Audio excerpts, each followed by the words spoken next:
Hey folks, Jim Thomas here, Fitness Management and Consulting. I appreciate y'all being here at the channel today. Special welcome to all of our subscribers. Appreciate you being here.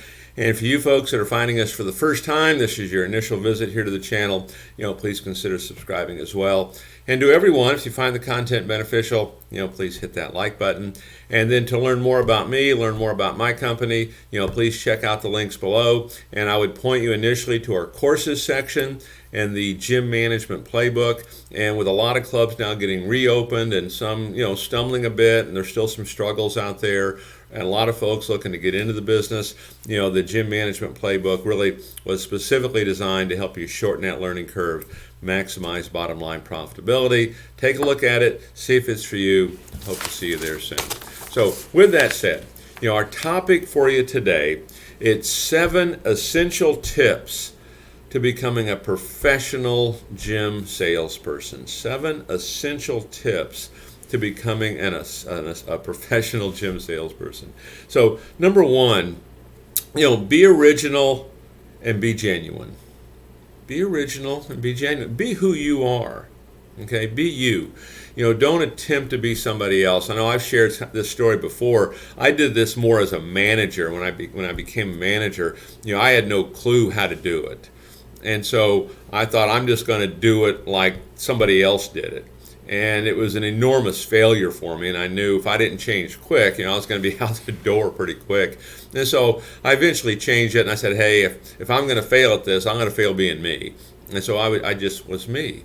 But one of the things that I did is when it comes to being original and genuine, who I was is who I was. But, I became very much a student of this, of really learning how to sell, learning how to manage, learning how to do these things. And now you can do it. You can use this channel. We have a lot of clubs that use this channel for that. I was reading books, and you can do that too. And there's an awful lot that can be done. And so I would learn it, and then I would just adapt it to me. Okay? But be original, be genuine, be who you are. As it's been said many times, everyone else is already taken. Be you. Okay? Number 2, do not feature dump. This may be one of the most common mistakes that we see is we feature dump. As a salesperson, when we say feature dump, we take a person through and we show them every single feature that we have. Here's all of our selectorized equipment. Here's all of our cardio equipment. Here's our free weights. Here's our class schedule. Here's our nursery. Feature. And the folks that are coming to you, they're not leasing space. What you want to learn to do is talk about the benefits of these features. And one of the great exercises you can do in your gym right now, make a list of every single feature that you have, and then write out to the side of that 3, 4, or 5 benefits of that, and get in the habit about talking about the benefits. This is what your customer wants. They're not looking to lease space from you. They want results. They want the benefits from what you can provide. Number 3, we want to learn to listen. Okay? And, one of the great ways to do this, okay, to learn to listen, is I hope, okay, that we're genuinely interested in other people. We're genuinely interested in what they have to say. We're not just trying to push, our own agenda, okay? And one of the great things you can do on this to make you a better listener, I think, take notes. Okay, take notes. The more notes you take, the more you listen, right? And that can be a great way to do it. Because if you're a manager, then you're supervising a sales team, and we want to make sure they are listening. Well, let me see your needs analysis. If you have a lot of notes on it, tells me they probably listened pretty well, because they wouldn't have those notes unless they did. Okay? If there are no notes, it's too easy to go on talk, tell mode, which is going to be a difficult thing for most folks. Number 4, this kind of ties into the listening part, but we want to make sure we're asking questions. Ask questions, okay? Probe. The more you can learn about the customer, the more you can direct them down the right path. Okay, what is their history with this? What are their goals? Why are those goals important? How do they feel like this is going to change their life if they accomplish these goals?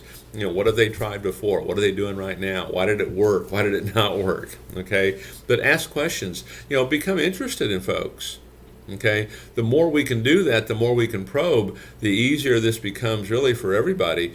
Because the real secret here, one of them anyway, is it's about not us giving all this information about us, although we give some. It's about gathering as much information as we can from the customer to help direct them. Because the job of education on this stuff doesn't really start until they become a member, and it's everybody's job on staff, not just yours. Number 5, develop relationships. Okay. And certainly, showing an interest, a genuine interest, without pushing our own agenda, okay, is going to be a great way to do this. But one of the things that I have found to be true, the more information that we find, okay, we're listening, we're asking questions, all this information, make sure that this goes into your CRM. And so now when you're following up, or if you have turnover in staff and other people are following up other than maybe the original person, we can talk about things that are of interest to the customer. Because again, one of the mistakes we run into here is, hey, I was calling you up, we got a great special, we're closing out in 2 days, want to see if you're interested.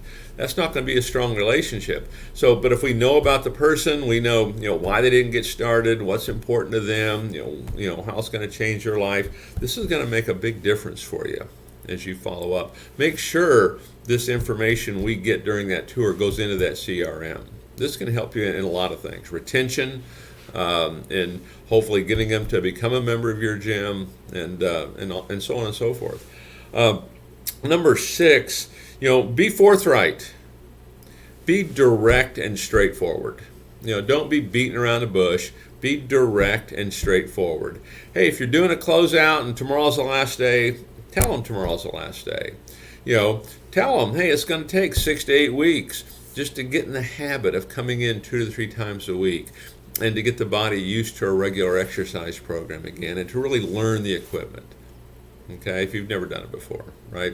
And then your middle 6 to 8 weeks, here's what's going to happen. Be direct, be straightforward with your customer, okay? Be forthright. And then number 7, this is a common one too, is never sell on voicemail. Never sell on voicemail. When you get on a voicemail, that's not where you sell, okay?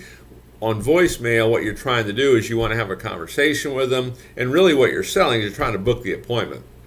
Don't be trying to sell the membership when you're on the phone. Don't be trying to sell the membership via voicemail. You want to keep this, short and sweet and to the point, and then look for ways to build urgency. It's like, you're leaving a voicemail message. Hey, Mary, this is Jim Thomas over here at the gym.